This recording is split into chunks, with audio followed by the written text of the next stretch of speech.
Assalamualaikum warahmatullahi wabarakatuh. Sahabat-sahabat solih dan solihah, apa kabar semuanya? Di malam ini menjelang waktu istirahat, kita ngumpul sejenak di live IG Ummu Sajat. Dan insya Allah malam ini saya mau mengundang satu tamu istimewa. Beliau guru saya, beliau kakak saya, beliau sahabat saya.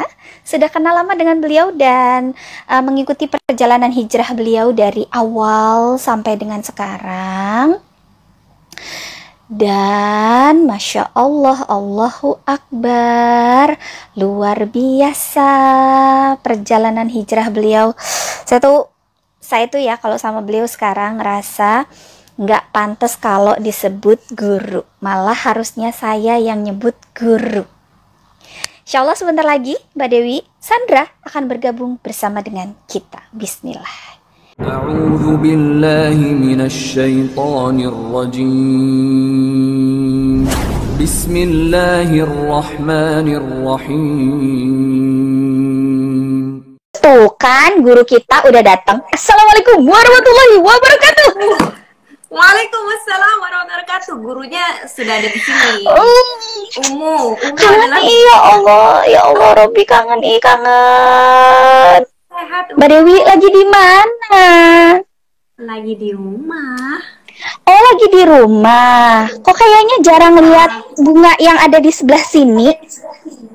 Jadi bunga ini sih ya, ceritanya biar nutupin pintu. Kayak aduh gatel ya, apa ya yang bisa buat nutup-nutup pas ada bunga. Ditaruhin gitu. Allahu Akbar. Makanya saya kirain tuh kayak lagi ada di mana gitu. Kok kayaknya di rumah kayaknya nggak ada spot itu. Kayak aku tahu banget ya setiap detail rumahnya Dewi Sandra ya. Bener kan rumahnya Ummu. Allahu Akbar, Allahu Akbar. Mbak Dewi sehat? Alhamdulillah sehat Ummu. Alhamdulillah khair. Mas Agus sehat juga? Alhamdulillah. Kucing-kucing di rumah sehat? Gembul semuanya. Allahu Akbar. Sama dong kayak yang ada di rumah kita ya. Makin lama kucingnya makin gembul. Bukan cuma kucing yang gembul, tapi Ummu saja juga ikut gembul. Aku dibugani. Gimana Mbak Dewi? gimana? Allahu Akbar. Mbak, sekarang kesibukannya lagi apa Mbak? Umum karena kita sadar bahwa kita adalah makhluk yang bodoh dan makhluk yang ternyata apa ya, fakir ilmu banget ya. Jadi saat ini kerjaan aku hampir setiap hari itu belajar, dengar lagi. Aduh, Masya Allah, ini apa lagi ya? Kok aku belum tahu ya? Berarti harus diperbaiki lagi ini. Belajar lagi, buka lagi bukunya, terus lihat Al-Quran di ayat keberapa gitu. Kok aku nggak pernah baca ini ya? Kayak, aduh. Jadi, Allahu Akbar. Nih tuh teman-teman, makanya kan saya bilang tadi kan, ini tuh bukan cuma sahabat saya, bukan cuma kakak saya, tapi udah guru saya. Levelnya udah level guru, bukan lagi level cuma temen main, itu udah bukan. Karena beliau ini seorang pembelajar yang luar biasa. Mudah-mudahan semangat belajar Mbak Dewi juga nular ya ke kita semua yang ada di sini malam ini, dan juga menular buat semua sahabat-sahabat solihah yang kebetulan malam ini tidak menyimak secara langsung, tapi insya Allah nanti akan menyimak rekamannya. Mbak Dewi, nih sebelum kita ngobrol jauh kemana-mana begitu ya, mungkin ada di antara teman-teman di sini yang belum tahu kalau Mbak Dewi sudah, Bapak dan Ibu Mbak Dewi sudah nggak ada, sudah almarhum dan almarhumah begitu ya. ya. Nah, sejauh apa sih menurut Mbak cintanya mereka sama seorang Dewi Sandra? Wah. Yang namanya orang tua, ya dalam kacamata seorang anak yang tentunya banyak salah ya kepada orang tua, tapi mereka adalah orang tua yang tangannya selalu terbuka untuk anaknya dengan segala kesalahan, dengan segala kebodohan, dengan segala kekurangan. Mereka itu dua sosok yang masih luar biasa ya. Mereka itu punya empati mungkin punya hati yang luas untuk memaafkan anaknya yang jauh dari kata sempurna. Jadi setiap anaknya badung gitu, let's say ya, Dewi kan dulu badung banget ya, banyak membuat kesalahan dan mereka tetap, meskipun ada marahnya, tapi saya yakin marahnya orang tua itu karena ingin mendidik saya untuk menjadi manusia yang lebih baik lagi. Tapi setelah marah itu, apalagi mami ya, mami tuh kalau marah tuh ekspresif banget kan. Jadi kayaknya wah, ini buat aku sih pribadi kayak wah, dunia kiamat marah. Tapi setelah marahnya beliau akan datengin lagi nih anak-anaknya kan di pojokan, misalnya nangis, sedih banget, aku salah. Nanti beliau akan datang dan beliau akan peluk. Dan beliau akan bilang, kamu tahu nggak, mami sayang sama kamu. Mami sayang banget sama kamu dan mami nggak mau lihat kamu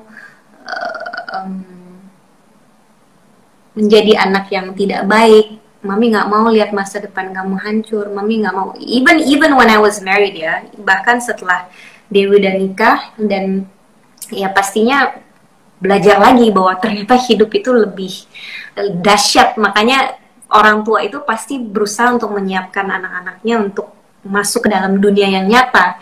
Jadi ketika dan akhirnya gagal dan punya banyak masalah lah, nyokap tuh pasti ada rasa yang, aduh anak gue nih, aduh ayo bangkit lagi dong, you need to get up, I'm here for you, I support you and I love you.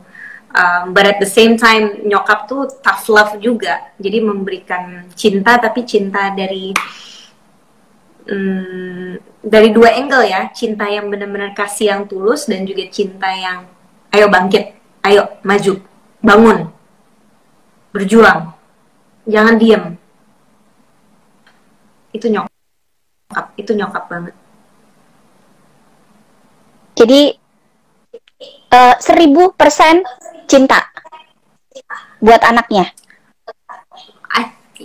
Kalau ditanya, kalau mungkin kalau ditanya langsung mami nggak akan ngomong langsung ke aku, tapi di belakang misalnya, kalau gue bisa kasih nyawa, gue kasih nyawa anak gue deh. Gue kasih nyawa gue untuk anak gue, itu mami. Yeah. Segitu ya, I think sayangnya orang tua. Kalau yang ini udah berdasarkan pengalaman Mbak Dewi sendiri ya. Kalau Mbak Dewi lihat dari teman-teman yang ada, sahabat-sahabat yang ada di sekitar Mbak Dewi sendiri, bagaimana sayangnya, cintanya orang tuanya kepada mereka? Menurut Mbak Dewi sendiri, ada nggak sih orang tua di dunia ini yang mungkin nggak sayang, nggak cinta, nggak ngasih seluruh hidupnya buat anaknya? Kalau alhamdulillah ya, mungkin kalau di lingkungan paling deket, tidak hanya orang tua kepada anaknya, tapi anaknya juga masya Allah. Alhamdulillah, I'm so grateful Dewi bisa melihat hal itu. Cuman yang namanya dunia nyata, dan kalau kita buka social media hari ini, ada banyak juga kasus-kasus di mana ada orang tua yang sebenarnya sayang sama anaknya, tapi belum tahu bagaimana menyampaikan. Komunikasinya belum selancar mungkin keluarga-keluarga yang Dewi lihat langsung ya. Jadi yang namanya orang tua itu meskipun susah untuk ngomong, nah aku sayang sama kamu, menunjukkan betapa cintanya orang tua kepada anak. Aku yakin banget bahwa orang tua itu pasti di dalam hati mereka ada istimewa untuk namanya anak. Pasti. Masya Allah. Masya Allah. Luar biasa ya sayangnya orang tua sama anak ya. Makanya ada pepatah, kasih ayah sepanjang galah, kasih ibu sepanjang jalan, gitu ya. Dan benar Mbak Dewi, saya juga setuju bahwa ternyata sekarang dalam perkembangan di kondisi sekarang begitu ya, kita melihat bahwa orang tua ada yang dia betul-betul menyerahkan hidupnya buat anaknya, tapi ternyata belakangan ini ada juga orang tua yang ternyata menjerumuskan anaknya.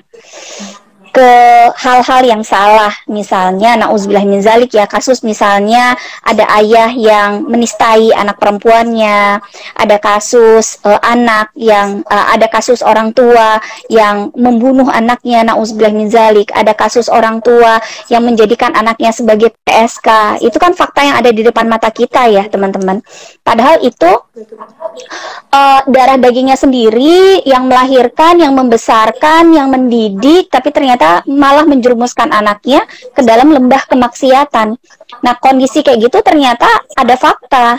Jadi sesayang-sayangnya orang tua kepada anaknya, ternyata ada kasus-kasus di mana malah orang tua yang menjadi jalan buat anak-anaknya makin dekat kepada kemaksiatan. Nauzubillah min zalik.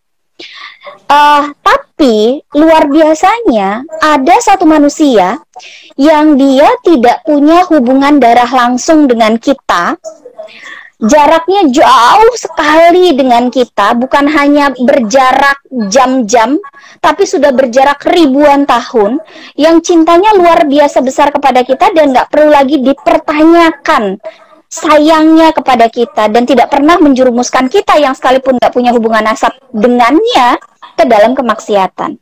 Nggak lain, nggak bukan. Cuma Rasulullah kita yang tercinta Sallallahu Alaihi Wasallam. Nah, terkait dengan ini, Mbak Dewi, sejak kapan sih Mbak Dewi mulai mengenal yang namanya Muhammad Sallallahu Alaihi Wasallam, dan bagaimana kemudian proses Mbak Dewi semakin dekat dengan beliau? Masya Allah ya, kalau untuk mendengar Nabi Muhammad SAW, rasanya dari kecil juga Mami udah, orang tua ya, Mami suka ceritain kita ada Nabi kita mengajarkan banyak hal. Jadi nama Nabi tuh bukan sesuatu yang asing, tapi at the same time memang ini kayak siapa ya, masih nggak kebayang gitu waktu kecil ya. Terus akhirnya tumbuh dewasa, terus udah mana-mana sampai akhirnya hijrah dan mulai mencoba untuk belajar kembali. Dari situlah aku yang ternyata ini sosok nggak main-main. Dan dulu tuh aku kadang-kadang suka menganggap orang-orang tuh suka lebay gitu. Kenapa sih kalau setiap disebutin nama Rasulullah pasti Sallallahu Alaihi Wasallam, Sallallahu Alaihi Wasallam. So, like, yeah, I mean I get it, it's Nabi gitu. Ternyata pas akhirnya ya, pas belajar, orang yang paling pelit adalah orang yang tidak mau bersalawat kepada Nabi. And I'm like, what? Wait. Terus dari situ aku mulai belajar, penasaran gitu, kenapa orang yang tidak mau bersalawat itu dianggap orang pelit ya, karena ternyata hanya dengan ketika kita mendengar nama Nabi Muhammad SAW lalu kita bersalawat, Masya Allah ya, Allah itu menaikkan derajat manusia, Allah mendoakan, Allah menghapuskan dosa-dosa, kayak just by saying His name. Hanya dengan menyebut nama bisa dapat kemuliaan dan keberkahan sebegitu banyak. Gimana kalau kita benar-benar kenal dan lebih mendekatkan diri untuk belajar tentang sunnahnya, tentang amalan-amalan yang beliau Sallallahu Alaihi Wasallam mengajarkan kepada para sahabat sampai saat itu, yang masih hidup sampai saat ini. Dan sayangnya dulu aku hanya mengenal nama Tok. But then when I started learning about akhlaknya, mempelajari sejarahnya, mempelajari sunnah-sunnahnya, I'm like, Masya Allah ya, Masya Allah. There is such thing as sosok teladan sejati itu ya Nabi Muhammad SAW. Kalau bisa bilang hampir perfect, almost perfect. Bahkan kalau bisa bilang perfect, tapi kan kita nggak boleh ya, karena yang namanya sempurna itu semata-mata hanya milik Allah Subhanahu Wa Taala. Tapi jika ada manusia yang mendekati yang namanya sempurna, ya itulah Nabi Muhammad SAW. And the more you learn about him, aku rasa ya, kalau mau belajar tentang sosok sosok yang satu ini kayaknya nggak mungkin nggak jatuh cinta. Nah, kenapa hari ini atau mungkin kemarin aku pribadi ya, kenapa aku biasa-biasa aja? Ya karena aku nggak mau kenal, tak kenal maka tak sayang. Dan dulu aku sempat mempertanyakan kenapa Nabi dulu begini ya, kenapa Nabi kita istrinya lebih dari satu ya, kenapa and all these things yang campur aduk ya, itu karena kebodohan aku. Dan ketika kita benar-benar belajar, kita benar-benar duduk, kita benar-benar membelah istilahnya biografinya beliau, my goodness, la haula wala quwata illa billah. Masya Allah, ini memang satu sosok yang harus, kayaknya rugi kalau kita nggak kenal siapa Nabi kita.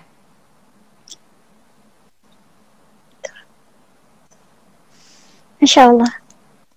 Dan beliau lahir di bulan Rabiul Awal, bulan ini.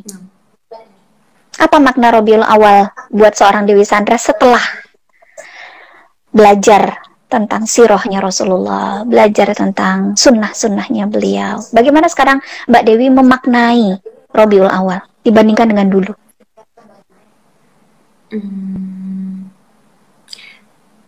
Ini apa ya? Kemarin tuh kita Dewi masuk ke sebuah seminar yang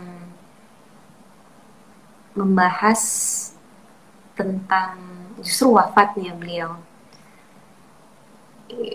Ya, tentunya kita semua harusnya sebagai umat Islam bersyukur ya bahwa Allah menciptakan satu hamba yang begitu luar biasa, dan karena beliau kita bisa belajar tentang agama Islam. Karena beliau sallallahu alaihi wasallam, agama kita telah disempurnakan. Dan karena beliau juga kita jadi tahu, oh harusnya kayak begini ya, harusnya kayak begitu ya. Sampai ya pokoknya belajar from his birth sampai wafatnya. Ini adalah sosok yang paling memikirkan umatnya. Sungguh benar-benar memikirkan umatnya, sampai sebelum wafat yang ditanya adalah para sahabat yang ada di situ, mereka sudah sholat belum ya? Mereka sudah sholat, padahal lagi sakit.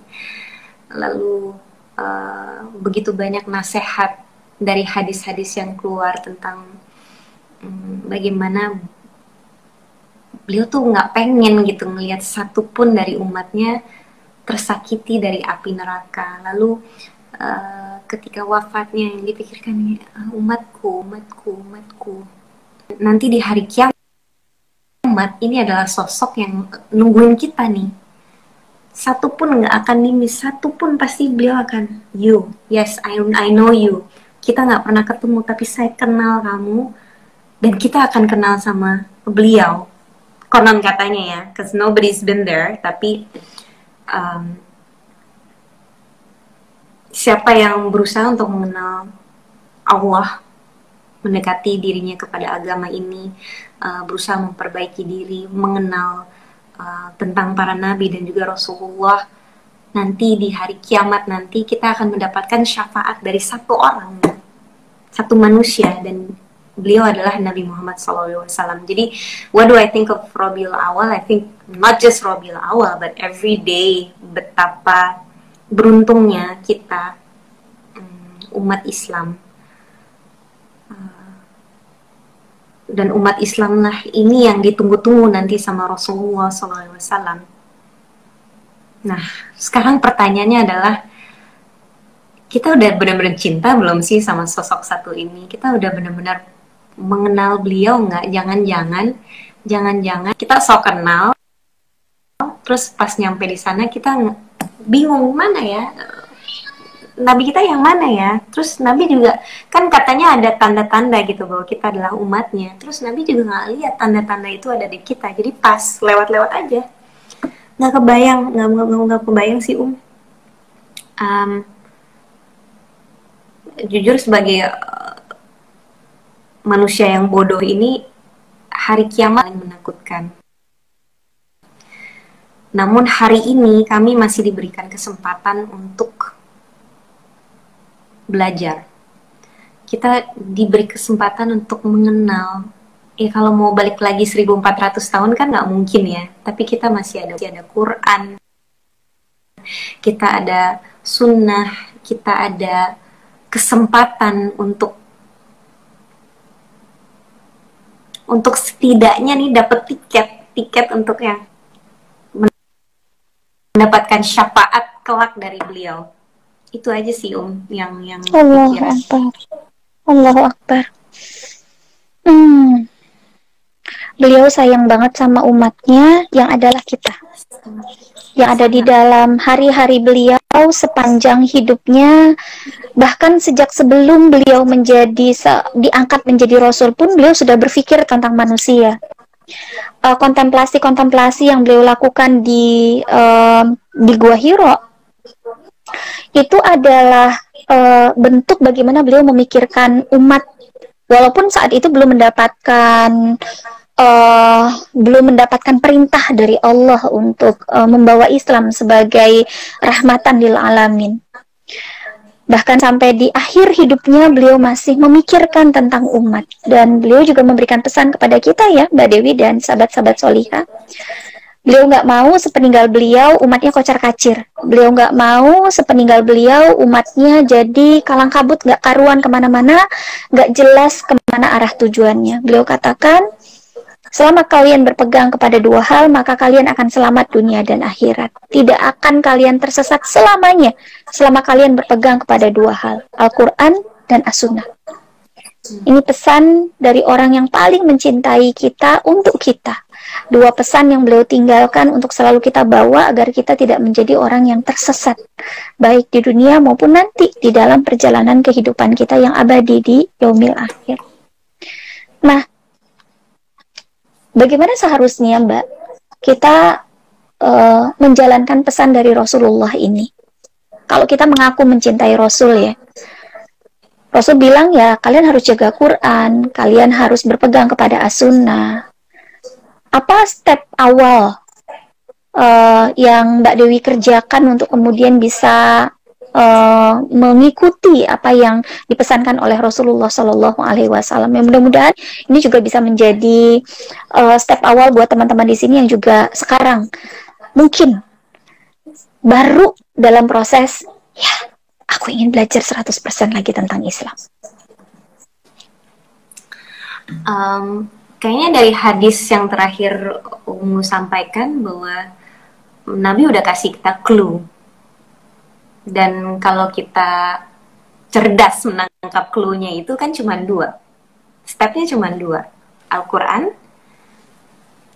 And how amazing it is ya, bahwa Al-Quran ini adalah kitab yang ini adalah firman Allah langsung lewat malaikat Jibril. Jadi Rob yang maha luar biasa lewat malaikat ciptaan ghaibnya yang paling dahsyat lewat manusia terbaik yang pernah diciptakan, yaitu Nabi Muhammad SAW. So ini kan benar-benar tentang tauhid ya, bagaimana kita belajar tentang iman lewat salah satu lewatnya itu lewat Nabi Muhammad, karena Nabi Muhammad yang menyampaikan kan kepada wahyu yang diturunkan, akhirnya kita bisa tahu lewat Nabi Muhammad SAW. And you know, with the Quran, it's all connected, right? Allah, malaikat Jibril, Nabi Muhammad. Terus Nabi Muhammad, malaikat Jibril, Allah. Ini bolak-balik dan kayak ini luar biasa banget loh. Dan kita bisa baca, it's like right in front of you. Al-Quran itu setiap hari tuh ada. Tinggal kita mau deketin atau kita mau jauhin. Jadi memang yang dalam hadis dong, kalau memang kita mau benar-benar kenal sama agama ini, sama yang menyampaikan agama ini, buka kitabnya, dibaca. Dibaca itu tidak hanya baca yang lewat-lewat aja, tapi coba kita memahami, kita mempelajari, kita benar-benar duduk dan apa ya, dan bedah ini kenapa ya diturunkannya, ini maksudnya apa ya, lalu apakah hal ini bisa diimplementasikan di dalam kehidupan kita, karena mustahil dong ada kitab yang diturunin 1400 lalu terus untuk hari ini nggak relevan. Kayaknya cupu deh kalau kita nganggap nggak relevan, sedangkan ini adalah buku sampai the end of time, sampai kiamat. Ini adalah buku yang paling relevan, ini adalah kuncian nih. Jadi pelajarilah, dan kalau memang belum dibuka, belum ada guru, belum ada teman untuk sama-sama berjuang untuk mempelajari Quran, now's time. Karena aku bisa bilang bahwa aku termasuk telat untuk belajar Al-Quran. Dan ternyata yang dulu aku pikir, ntar aja deh Al-Quran, nanti kalau udah ready deh, kalau aku udah siap, nanti kalau aku tahu kan aku harus menjalankan. Ternyata sekarang aku cuma gini, kalau lo pinter nih, harusnya pas lagi muda ya, mumpung otaknya encer, otaknya bisa menghafal lebih banyak lagi. Coba sel-sel aku nih, sel otak aku dihabiskan untuk hafalin lagu nih zaman dulu. Coba kalau dipakai untuk hafalin Al-Quran, mungkin sekarang udah jus Hafizah, apa ya? insya Allah. Insya Allah udah hafizah. Amin ya Allah. Belum sih. Sebentar lagi juga udah jadi hafizah ini. Amin ya Allah. Amin. Amin ya Allah. Setiap hari aku Amin ya buka Allah. Al-Quran cuma gini. Amin ya Allah. Ya Allah, tolong mudahkan untuk aku, mudahkan. Karena it's so beautiful, tapi you really have to have the pure heart. Kita benar-benar hati kita mustahil deh kalau hati kita asal-asalan, itu Quran juga asal-asalan. Tapi kalau kita sungguh-sungguh, insya Allah Allah akan mudahkan. Nah, untuk aku ngerasa bahwa kayaknya rugi deh untuk teman-teman yang ada di sini. Amin, kalau kalian muda, kalian punya Quran di depan mata, buka, baca, hafalin, kalau bisa hafalin sebanyak-banyaknya ayat-ayat, tapi nggak hanya hafalin, pahami. That's number one. Number two, kuncian yang Nabi Muhammad SAW menyampaikan adalah sunnah. Jadi selain Al-Quran kan ternyata ada banyak buku-buku, kitab-kitab lain yang isinya hadis dan hadis yang diriwayatkan oleh para sahabat dan juga ulama-ulama besar yang tentunya punya sanad ya, menyampaikan tentunya dengan ilmu. Dan kalau kita pelajarin, aku saat ini cuma bisa bilang, ternyata ada begitu banyak hadis yang isinya cuman ilmu bagaimana kita bisa selamat di dunia dan di akhirat. Dan lagi-lagi ini dari siapa? Dari sabdanya Nabi Muhammad SAW.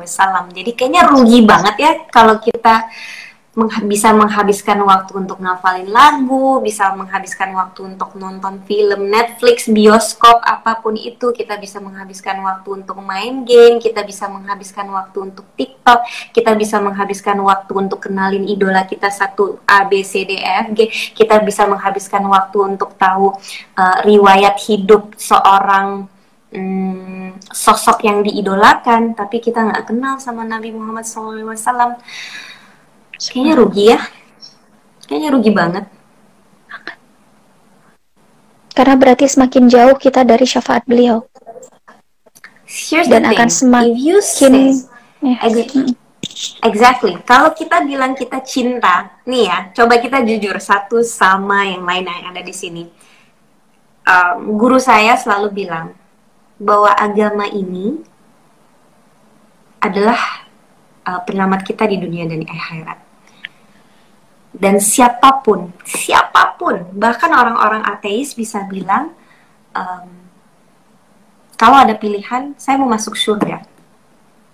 Semua orang pengen masuk surga, tapi nggak semua orang mau melakukan PR-nya untuk masuk surga. Itu yang pertama.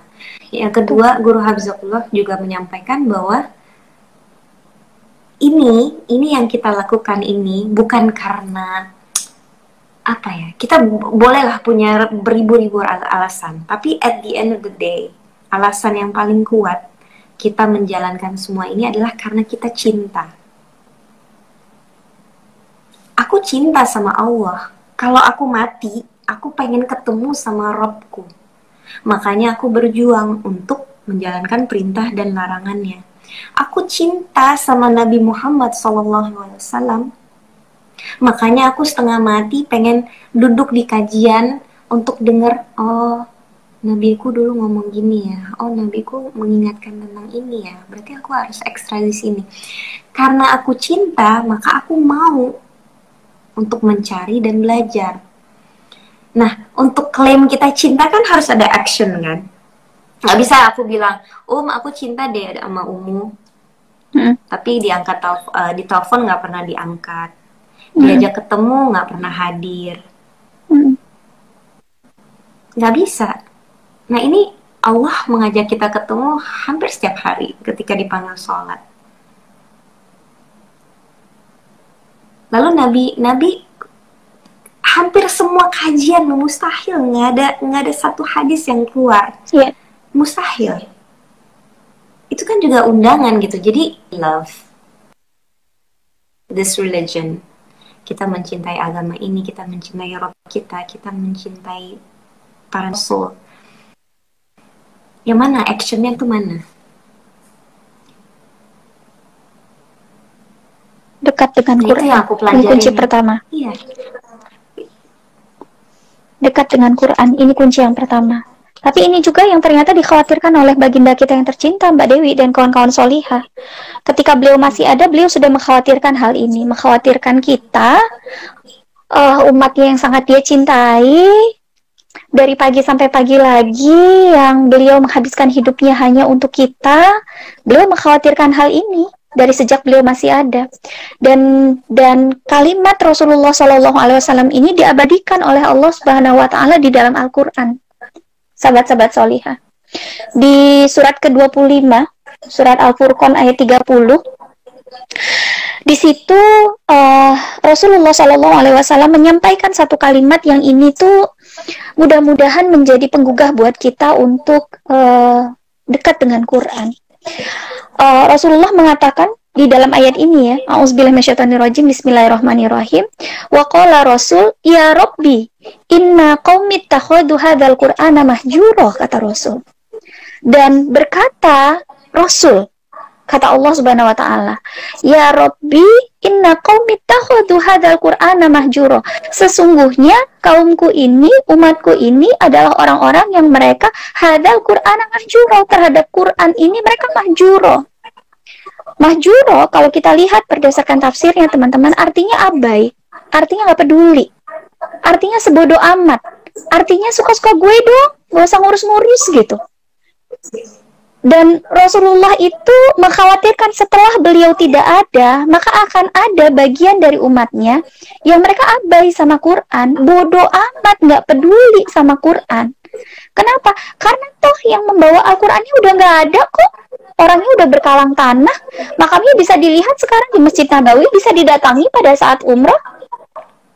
Terus apalagi yang membuat kita takut gitu? Kalau dulu, kenapa di masa Rasulullah SAW masih ada? Kenapa orang-orang munafik begitu ya? Mereka berpura-pura menjadi Muslim.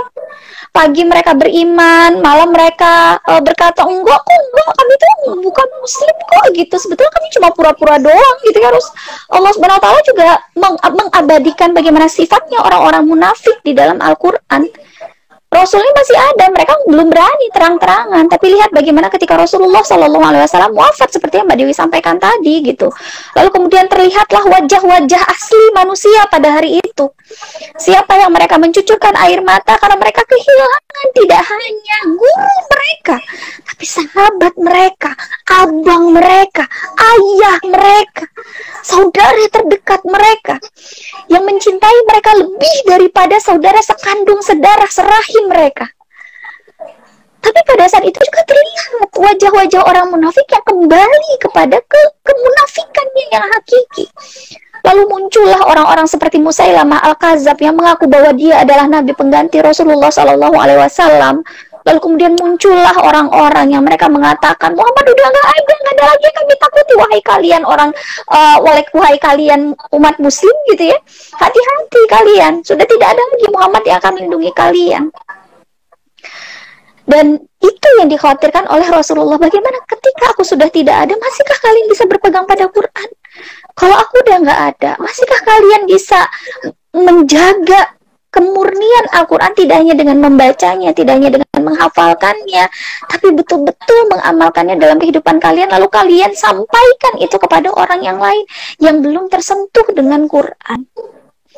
Jadi ini adalah kekhawatiran dari baginda kita yang tercinta, yang kita mengaku mencintainya, tapi ternyata tanpa kita sadar atau dengan kita sengaja, kita sudah membuat beliau sedih. Karena kita abai sama Quran. Dan bentuk abai, nggak peduli sama Quran ini macem-macem. Nggak cuma sekedar nggak bisa bacanya, nggak cuma sekedar nggak mau berusaha untuk ngafalinnya dengan alasan aku udah tua, kadung, udah nggak bisa lagi. Kalau ngafalin itu ingat seayat, hilang 10 ayat gitu, mendingan nggak usah ngafalin. Itu termasuk kategori abai. Karena seolah-olah kita mau bilang, ya Allah, Engkau nyiptain makhluk yang namanya manusia dengan keterbatasan, kalau tua nggak mungkin bisa ngafalin Quran. Berarti kita udah ngelangkahin ketetapan Allah atas kita, atau apa ya, kehebatan Allah atas kita. Mudah bagi Allah untuk kemudian bisa membuat kita seorang Dewi Sandra kemudian bisa hafiz 30 juz, itu mudah bagi Allah. Nggak ada yang nggak mungkin. Nggak ada yang nggak mungkin.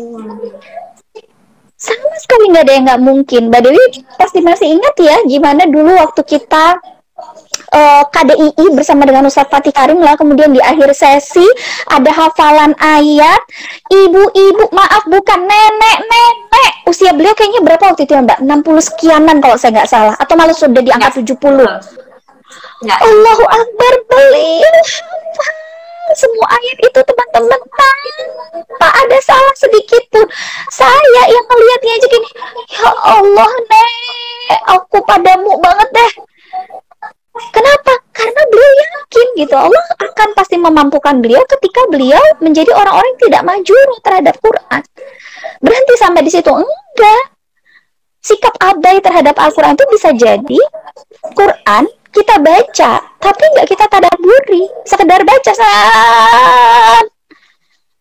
tapi kita nggak berusaha untuk memahami ini maknanya sebetulnya apa ya, maksudnya Allah tuh di sini apa ya, kenapa ya di sini ya Allah menyebutkan ada ciri-ciri orang mukmin, ada ciri-ciri orang munafik, dipisah oleh Allah sangat jelas di sini apa perbedaannya, maksudnya apa ya gitu.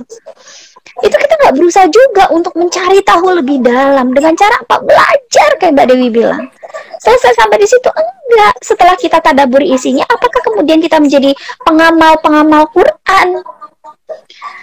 Selesai sampai di situ? Enggak. Karena berarti kita baru bicara tentang diri kita sendiri. Sementara Islam ini adalah agama jama'i, agama berjamaah, bukan agama individualis, bukan agama egois, bukan agama yang penting gue, bukan. Maka bicara tentang Islam, apapun yang kita tahu, walaupun sedikit ilmunya, itu adalah bagian untuk menjaga Quran. Seperti yang malam ini sedang kita lakukan, teman-teman. Saya, Mbak Dewi, adalah orang-orang yang fakir ilmu. Tapi, bismillah, dengan setitik debu yang Allah titipkan kepada kami dan juga kepada kita semua, jangan menjadikan itu hanya cukup pada diri kita sendiri, tapi bagilah terhadap orang lain. Karena kita nggak tahu hidayah itu datangnya dari siapa. Bisa jadi hidayah itu datangnya dari orang yang baru kemarin dia mengenal Islam, tapi karena dia menyampaikan dengan hati yang bersih. Tuh, catatan dari Mbak Dewi tadi ya, hati yang bersih, maka orang lain akan tersentuh gitu. Kenapa? Karena frekuensi kebaikan akan bertemu dengan frekuensi kebaikan. Dan frekuensi kebaikan itu nyambungnya langsung ke arsy-Nya Allah, bukan lagi dengan manusia. Jadi Al-Furqan 30 ini semoga menjadi pengingat kepada kita semua untuk tidak menjadi umatnya Rasulullah SAW yang mengakui mencintai beliau, padahal secara sadar atau tidak sadar kita sudah menyakiti beliau dengan cara apa? Acuh sama Qur'annya. Maka Kalau kita mengaku mencintai Rasul, maka hal pertama harus kita lakukan pesan dari Mbak Dewi tadi, teman-teman. Qurannya yuk dibuka lagi, Qurannya yuk dipelajari lagi, Qurannya yuk ditadaburi lagi, Qurannya yuk diamalin lagi, Qurannya tolong didakwahin lagi. Yang kedua, jangan lupa dengan sunnah-sunnah Rasulullah SAW, karena Quran turun dalam bentuk khututun aridoh atau garis-garis besar, hal-hal umum, rincian-rincian amal sehari-hari kita itu adanya di dalam sunnah-sunnah Rasulullah SAW. Jadi jangan ngaku Islam kalau hanya cinta pada Quran tapi tidak cinta pada sunnahnya. Jangan ngaku menjadi seorang Muslim yang taat, begitu ya, kalau hanya beriman kepada Allah tapi tidak beriman kepada Rasulnya. Itu dia sepaket, nggak mungkin. Itu kayak paket duo gitu. Dia nggak bisa cuma ngambil satu, kamu harus ambil dua. Dan Masya Allah ya, luar biasanya Rasulullah sayang kepada kita. Beliau tidak pernah meninggalkan kita dan terus menemani kita. Lewat apa? Lewat sunnah-sunnah beliau. Jadi sesungguhnya Rasul itu masih bersama dengan kita saat ini. Kita aja yang seringkali ngerasa, dan karena kita ya manusia, baru takut ketika diawasi oleh sesuatu yang terlihat. Kenapa? Kalau naik motor ke jalan raya pakai helm. Kalau cuma pergi ke minimarket yang jaraknya cuma 10 menit dari rumah nggak pakai helm. Karena takut sama Pak Polisi. Coba kalau Pak Polisinya nggak ada. Coba kalau misalnya di negara ini nggak ada yang namanya policeman. Kemana-mana mungkin kita nggak akan pakai yang namanya helm. Kenapa? Karena kita nggak takut. Nggak kelihatan, nggak ada orang yang mana-mana Pak Polisi. Nggak ada helm dibuka. Itulah kita. Maka iman itu bukan hanya soal beriman terhadap sesuatu yang kelihatan, tapi juga bagaimana kita beriman terhadap sesuatu yang tidak terlihat. Siapa itu? Rasulullah Sallallahu Alaihi Wasallam, baginda yang kita akui kita mencintai beliau. Dan mudah-mudahan beliau juga, Masya Allah ya, mengenali kita nanti di yaumil akhir dan memberikan syafaat kepada kita semuanya. Mbak Dewi, sebagai orang yang pernah melihat langsung bagaimana proses saudara-saudara muslimah kita belajar untuk dekat dengan Quran, dengan mulai belajar membaca Al-Quran. Di usia mereka sudah tidak lagi muda ya. Waktu itu Mbak Dewi datang ke sebuah LP khusus muslimah, khusus perempuan. Bagaimana Mbak Dewi melihat semangat mereka di tengah ruangan yang sempit begitu ya, mereka nggak bisa kemana-mana. Bagaimana Mbak Dewi kemudian bisa merasakan semangatnya mereka untuk kembali dekat dengan Quran gitu? Masya Allah ya. I think dua waktu yang berbeda ini sangat punya pengaruh besar dalam perjalanan aku. Yang pertama yang KDI itu. Jadi ketika nenek, aku bilang nenek ya karena memang beliau adalah oma-oma, dan sosoknya Masya Allah, I mean you fall in love with her and she's so happy gitu. Ketika kan KDI itu ada yang hafalan, bukan hafalan tapi resume dari kajian sama hafalan Quran. Aku milihnya untuk resume si kajian. Dan itu aja udah tetap ketar-ketir kayak apa ya, bener nggak ya. Beliau ini memilih untuk mengambil hafalan Al-Quran tenang, happy, nggak ada tekanan. Terus aku ya, Masya Allah ya. Dan ketika beliau baca yang tadi Umu bilang, pokoknya semuanya tuh amazed, semuanya hanya menatap dan melihat dan mendengarkan yang Masya Allah ya. Beliau benar-benar mendedicate diri dia untuk bisa, gini deh, kita baca pas lagi sholat aja kadang-kadang deg-degan ya. Ini apalagi di depan orang-orang di sebuah kajian yang di situ ada banyak orang. Kalau itu nggak jujur karena Allah dan karena sayang sama Al-Quran, bisa bolak-balik tuh ayat. Ini lancar. Aku cuma ya Masya Allah ya, ini kayaknya aku harus serius deh belajar. So she was one of the inspirations. The second time waktu aku datang ke salah satu lapas, di situ alhamdulillah Dewi menyaksikan wanita-wanita yang di situ yang belum pernah baca Al-Quran sama sekali. Ketika mereka masih di luar nggak pernah, justru kesempatannya itu datang ketika mereka di dalam lapas, Allah. di penjara, di waktu yang kayaknya buat mereka tuh udah dead end ya, udah nggak ada harapan, tapi dengan hadirnya Al-Quran di situ, wallahi Dewi bisa bilang demi Allah itu muka cerah semua. Itu kayak, Allah. ini beneran aku di lapas nggak ya? Kok kayak mereka bahagia banget ya? Terus bahkan yang dibaca itu masih alif, ba, ta, masih ikro. Itu aja happy dan mereka semua datang on time, nggak peduli gitu. Waktu itu kan Dewi Sandra nggak peduli. Dewi Sandra, gue lagi belajar nih, jangan ganggu gue gitu istilahnya. And I'm like, masya Allah ya. Di situ ada satu kelas yang lagi belajar ini, ada satu kelas yang lagi setor hafalannya. Aku bilang, masya Allah ya. Jadi semuanya di situ justru lagi berlomba mendekatkan diri kepada Al-Quran. Nggak ada malu sedikit pun.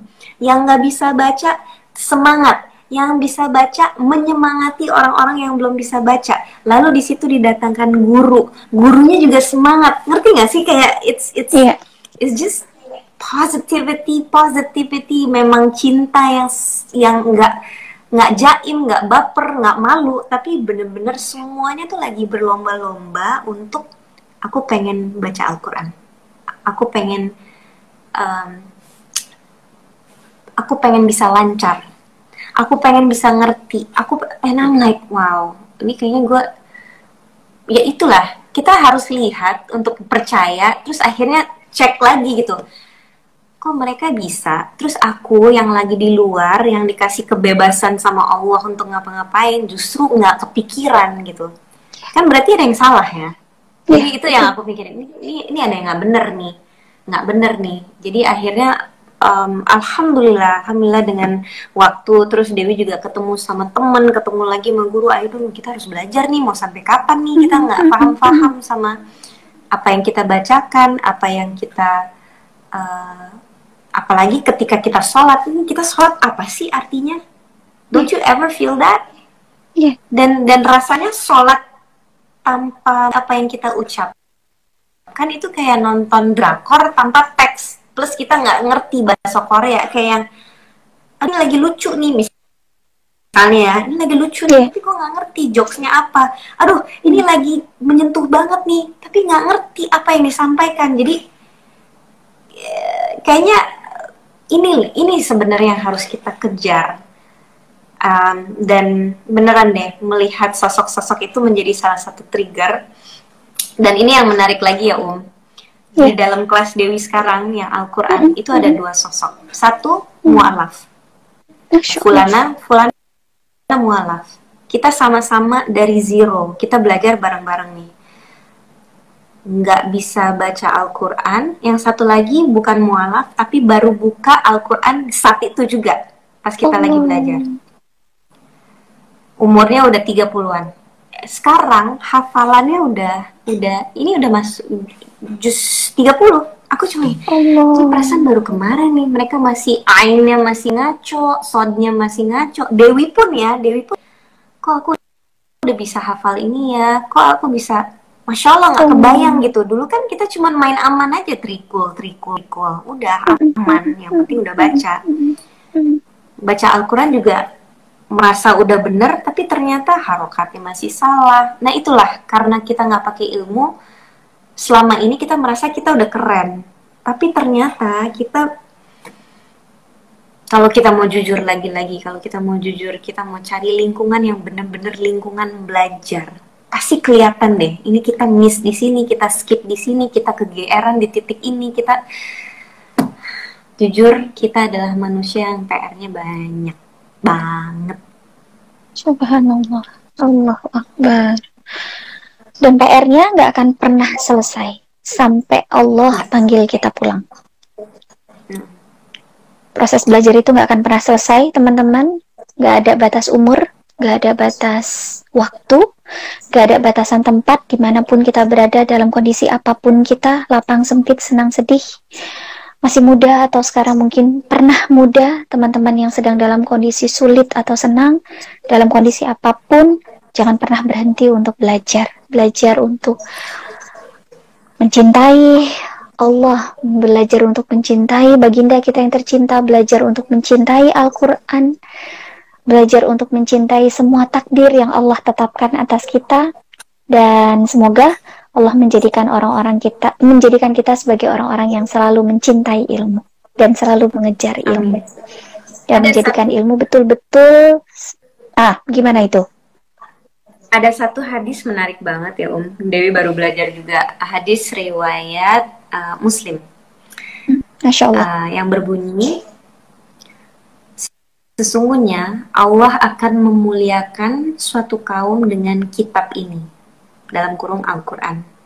Dan ini yang serem, Allah akan menghinakan yang lain dengan apa? Dengan Al-Quran ini.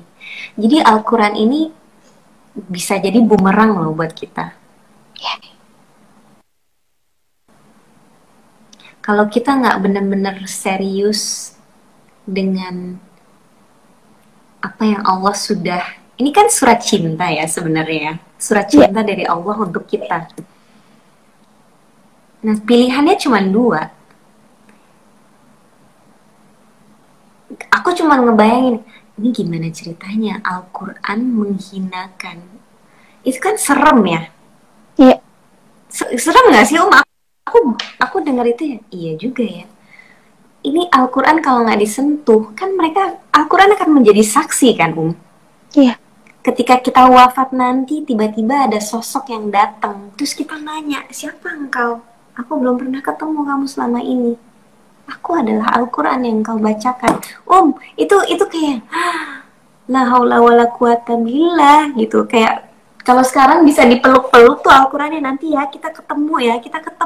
Nanti kamu akan berubah wujud nih. Kamu akan menjadi teman aku. Terus belum lagi tentang Al-Quran. Gimana? Bayangkan, nih Rob kita begitu baik ya. Untuk orang yang masih belum lancar baca Al-Quran, setiap terbata-batanya kita itu dapat pahala. Betul. Pernah nggak sih ada yang kasih kenikmatan seperti itu? Misalnya, bayangkan menjadi aktor gitu. Terus ketika kita lagi main sinetron atau main film, tiba-tiba ketika lagi action, terus kita bacanya terbata-bata gitu, atau kita dan aku mau kamu untuk tuk kan yang ada di langsung di fire gitu. Oke, enggak, lu nggak cocok untuk tugas ini. Allah yang maha baik tahu nih kita masih terbata-bata. Allah bilang enggak, udah sakit kuping aku dengerin kamu, udah nggak usah baca deh, nggak usah. Yang ada buat kita salah pahala. Ternyata belum lancar pahala. Aku cuma ya Allah, kok kayaknya rugi ya, kita menjadi orang yang rugi banget ya kalau nggak mau sentuh Al-Quran. Kayaknya apa yang menghalangkan kita. Dan ini yang paling jelek, kan nanti kita wafat, lalu kita udah melewati semua fasenya, lalu akhirnya kita akan ketemu dengan Rob kita face to face. Kita bertemu dengan Allah, dan Allah nanya cuma satu aja. Misalnya kalau ada satu pertanyaan dan Allah cuma nanya, kenapa waktu di dunia kamu tidak menyentuh Al-Quran? Kenapa kamu nggak baca? Itu jawabannya mau apa?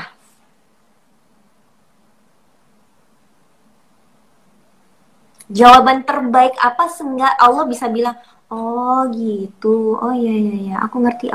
Ya udah deh, nggak apa-apa deh. Apa? Karena kalau ada jawaban itu, silakan, tolong di-sharekan, di-viralkan.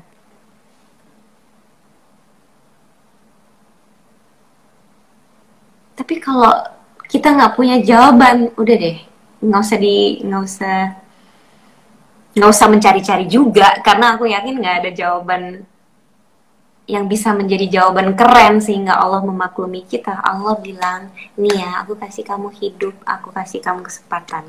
Al-Quran ada di mana-mana, tersebar di muka bumi ini, mau bahasa apa, mau bahasa Inggris, untuk tafsiran apa, untuk translationnya, Arab, ini bahasa Al-Quran. Kenapa bahasa Arab? Karena ini adalah bahasa yang terbaik di dunia, dengan level literaturnya yang terbaik, termewah. Lalu, apa alasan kita? Nggak ada. Nggak ada alasan kita untuk tidak dekat dengan Quran. Nggak ada.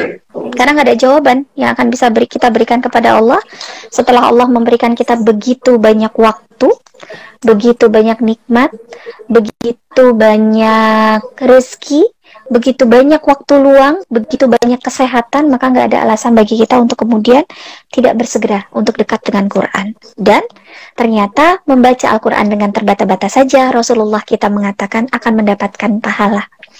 Apalagi kalau kita lancar membacanya. Dan senada dengan hadis riwayat Muslim yang tadi disampaikan oleh Mbak Dewi, teman-teman, di dalam hadis yang lain Rasulullah SAW menyampaikan kepada kita, ini pesan dari beliau ya, lagi-lagi kalau kita mengaku mencintai beliau, ketika kalian meletakkan Al-Quran di depan kalian, maka dia akan membimbing kalian ke dalam surga. Tapi ketika kalian letakkan Al-Quran itu di belakang kalian, maka dia akan mendorong kalian ke dalam neraka. Betul. Al-Quran itu tinggal kita pilih, mau kita jadikan apa? Mau kita jadikan sebagai pembimbing kita menuju surga, insya Allah, mudah-mudahan Allah berikan kita, bukan berikan ya, Allah karuniakan kita bisa menjadi salah satu penghuni di dalamnya. Tapi hati-hati, ketika kita meninggalkan Al-Quran, mahjuro terhadap Al-Quran, maka Al-Quran itu yang akan mendorong kita nanti masuk ke dalam neraka jahanam. Na'udzubillahi min dzalik. Siksaan yang tidak mungkin akan kita sanggup untuk menahannya. Siksaan terberat di antara semua siksaan yang pernah kita rasakan di muka bumi ini tuh nggak ada apa-apanya dibandingkan dengan siksaan Allah di dalam neraka jahanam kelak. Kenapa ya? Karena itu tadi, karena Allah sudah memberikan kita banyak nikmat, tapi ternyata kita tidak memanfaatkan itu untuk kembali taat kepada Allah. Dan saat ini kawan-kawan solihah, ada begitu banyak saudara-saudara muslim kita yang sampai sekarang masih belum bisa membaca Al-Quran. Apa yang tadi Mbak Dewi sampaikan tentang saudara-saudara muslimah kita yang ada di lapas, itu hanya sepersekian 0,0000% sekian persen begitu ya dari masih banyaknya saudara muslim kita yang sekarang ini belum bisa membaca Al-Quran. Nah, bagaimana mungkin mereka bisa dekat dengan Quran kalau membacanya saja mereka tidak bisa? Maka kalau kita mengaku bahwa kita mencintai Rasulullah SAW, tidak ingin menyakiti beliau, dan kita tidak ingin menjadi orang-orang yang tergolong abai terhadap Al-Quran, maka bantu saudara-saudara kita yang saat ini belum bisa membaca Al-Quran untuk bisa membaca dengan nikmat setiap huruf surat cinta dari Allah untuk kita, supaya hidup kita jadi hidup yang berkah, supaya hidup kita jadi hidup yang tenang, supaya hidup kita jadi hidup yang manfaat, bukan cuma buat diri kita sendiri, tapi juga manfaat buat orang yang lain. Jadi bantu saudara-saudara muslim kita yang saat ini belum bisa membaca Al-Quran untuk dekat dengan Al-Quran, bisa membaca Al-Quran, mengamalkannya dan kemudian mendakwahkannya. Insya Allah menjadi pahala jariah buat kita. Dan mudah-mudahan kelak itu nanti akan menjadi salah satu hujah kita di hadapan Allah ketika Allah bertanya, apa yang sudah engkau lakukan untuk memperjuangkan Quran? Kita insya Allah bisa bicara, ya Allah, aku sudah menjadi bagian dari program Indonesia Bisa Baca Quran, membantu saudara-saudaraku yang saat ini belum bisa membaca Al-Quran untuk bisa membaca Al-Quran. Viralkan program ini, kemudian ajak teman-teman kita yang lain untuk mensupport program ini dalam bentuk apapun, sekedar memviralkan Indonesia Bisa Baca Quran saja agar lebih banyak orang yang tahu tentang program hapus buta aksara Quran secara gratis ini, itu juga sudah menjadi insya Allah mudah-mudahan hujah kita kelak di hadapan Allah, bahwa kita bukan orang-orang yang tidak peduli terhadap sesama, dan juga bukan orang-orang yang abai terhadap Quran. Mbak Dewi, kalau ngobrol sama Mbak Dewi itu selalu lupa waktu. Tadi janjinya akadnya cuma 45 menit. Sekarang ternyata udah 1 jam. Mohon maaf lahir dan Masya batin. Allah. Tapi sebelum kita sudahi, satu pertanyaan terakhir. Biasanya yang paling susah nih jangan dong. Aduh.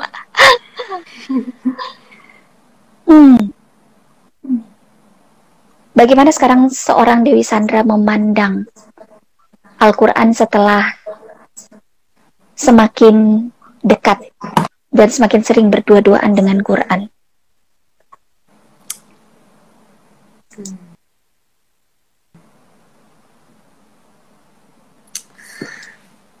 Ini yang disampaikan oleh Guru Hafizakillah. Beliau menyampaikan bahwa ilmu Allah, Al-Quran, termasuk Al-Quran, itu adalah pemberian. Dan Allah akan memberikan ilmunya, nggak akan memberikan kesembarangan manusia. Sebagaimana kalau kita beli mobil, let's say ya, kita udah nabung sekian lama, terus ini mobil yang kita pengen banget, kira-kira kita akan taruh di pinggir jalan aja atau kita siapin dulu wadahnya, tempatnya. Pastinya kalau kita mau punya mobil yang bagus, kita siapin dulu kan, garasinya ada gitu. Atau mungkin untuk ibu-ibu atau cewek yang ada di sini, aku kok kemarin ada tas yang bagus banget ya, tasnya kebetulan tas yang mahal, let's say, atau apapun lah barang gitu. Mungkin nggak kita udah beli barang yang kita pengen banget, terus barangnya kita lempar aja di lantai. Nggak mungkin kan? Pasti barang itu kita akan cari tempat yang paling bersih, paling cantik, terus kita simpen barang tersebut di situ. Ketika dipakai, kita akan pakai dengan hati-hati, dan ketika kita udah selesai, kita akan bersemuanya, kita simpan lagi, dan ketika siap dipakai lagi, kita akan ambil. So, basically ilmu Allah dan Al-Quran khususnya itu bukan nggak sembarangan. Yang disampaikan dalam hadis-hadis Nabi juga bahwa ilmu Allah itu adanya di hati kita. Nah, semakin kita membersihkan hati kita, kita berusaha untuk benar-benar, ya Allah, kita minta pertolongan sama Allah karena kita lemah, kita tahu bahwa kita banyak kelalaian dan kesalahan, tapi kita minta, ya Allah, ya aku tahu aku nggak boleh gibah, ya udah kalau ada yang gibah aku berusaha untuk menjauh. Kenapa? Karena aku ingin menjaga Al-Quranku. Ya udah kalau misalnya ada hal-hal yang Allah tidak sukai, aku akan berusaha menjauh. Kenapa? Karena itu cara untuk menjaga Al-Quranku. Karena Al-Quran itu adalah memang hal yang paling mewah. Paling mewah, teman-teman. Sekarang aku benar-benar sadar, iya yang mewah banget ya. Untuk bisa hafal, untuk bisa mengerti. Itu suatu kelezatan yang nggak bisa dibeli. Seandainya aku bisa beli nih 1 M, aku beli 30 juz, langsung masuk ke memori aku. 20 M, 30 M, 50 M, nggak bisa. Untuk mendapatkan Al-Quran, kita harus berjuang. Untuk mendapatkan Al-Quran, kita harus jujur. Untuk mendapatkan Al-Quran, kita harus minta banyak pertolongan kepada Allah. Ya Allah, semoga aku adalah hamba yang Kau merasa pantas. Memang untuk saat ini aku bisa bilang enggak, tapi kok Allah masih baik ya.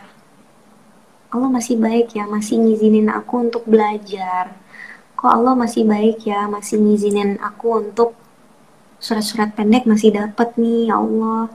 Nah, kalau kita jujur kan, kita akan berjuang yang tadinya bisa surat pendek, sekarang kok udah bisa ya. Kayak temen aku yang Fulana Alaf. Beliau sekarang lagi Al-Fajr. Ya Allah, dengar beliau aja kok indah ya, ini baru denger temen gitu, kok indah banget ya, Masya Allah ya, aku kenal nih, dia kemarin gak bisa baca, sekarang udah bisa ngafalin kayak begini, sholat tuh jadi berubah. Every time you touch the Quran, you know, this is the miracle of Allah. Ini adalah miracle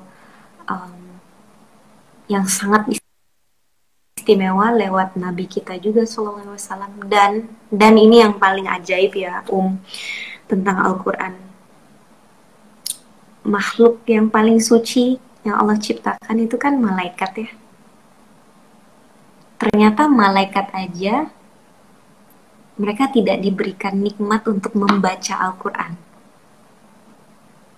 Jadi bayangkan teman-teman, ini buat aku semakin ya kayak merinding gitu ya Allah ya, ini benar-benar Al-Quran benar-benar untuk manusia ya Allah, ini satu nikmat yang harus kita bersyukur banget. Jadi teman-teman, setiap kali kita baca Al-Quran itu malaikat-malaikat datang. Kita nggak bisa lihat, tapi mereka ada. Ini kita baca.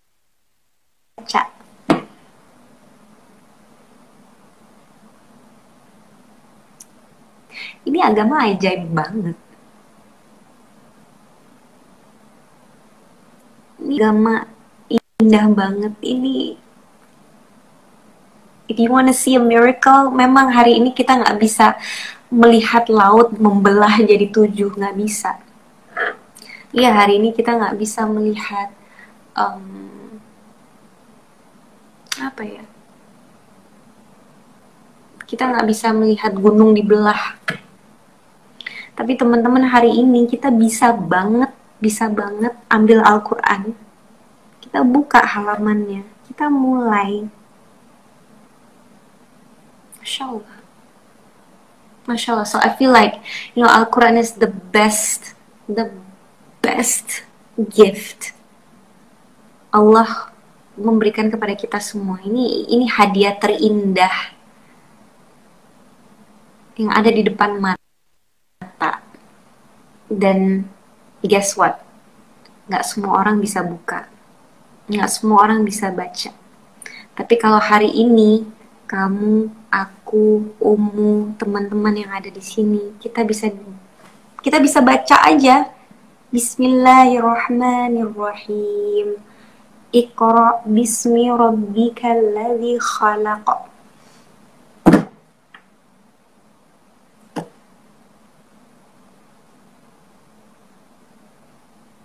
Mau dibayar pakai apa? Nikmat. Itu adalah nikmat.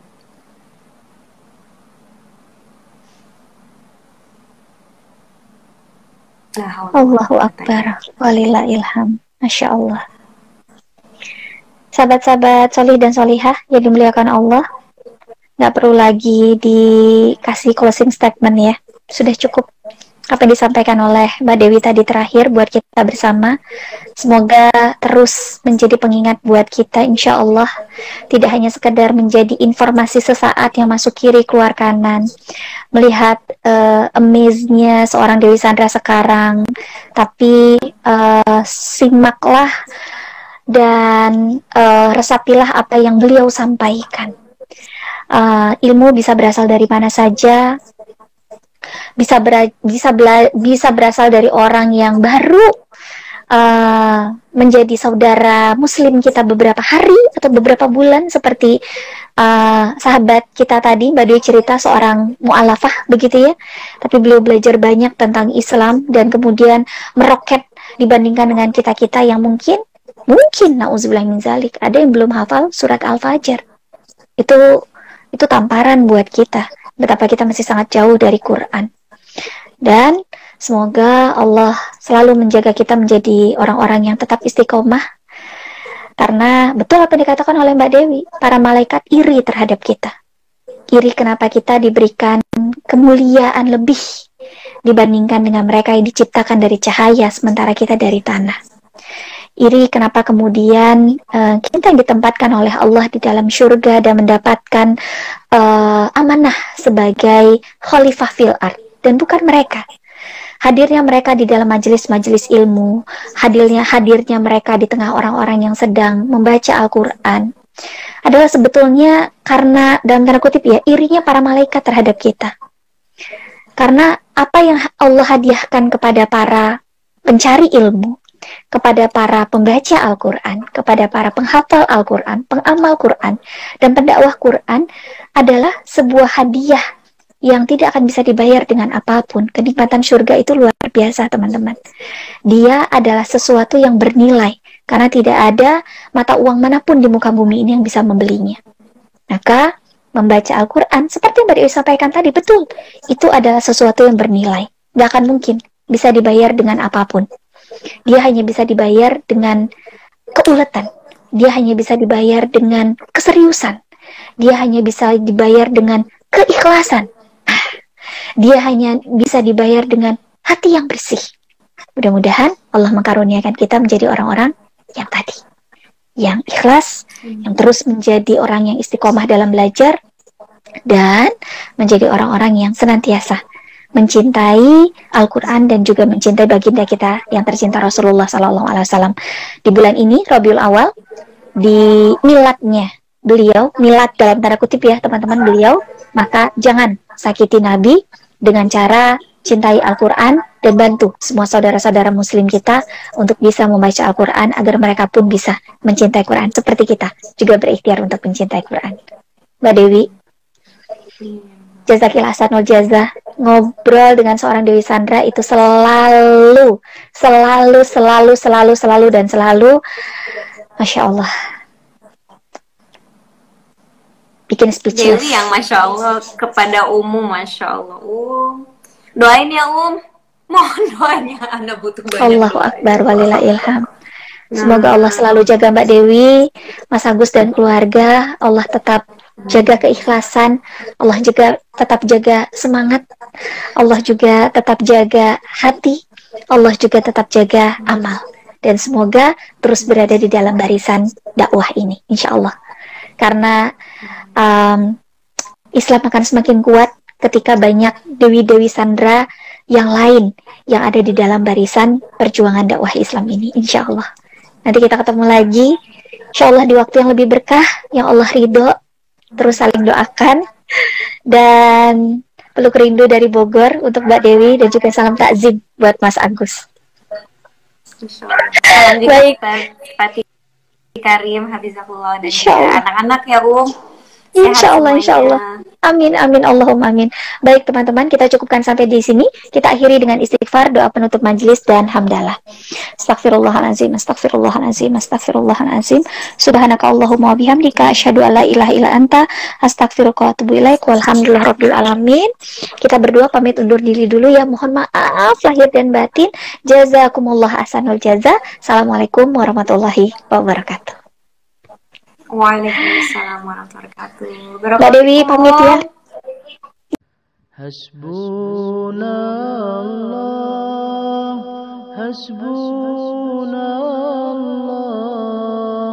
wa ni'mal wakil,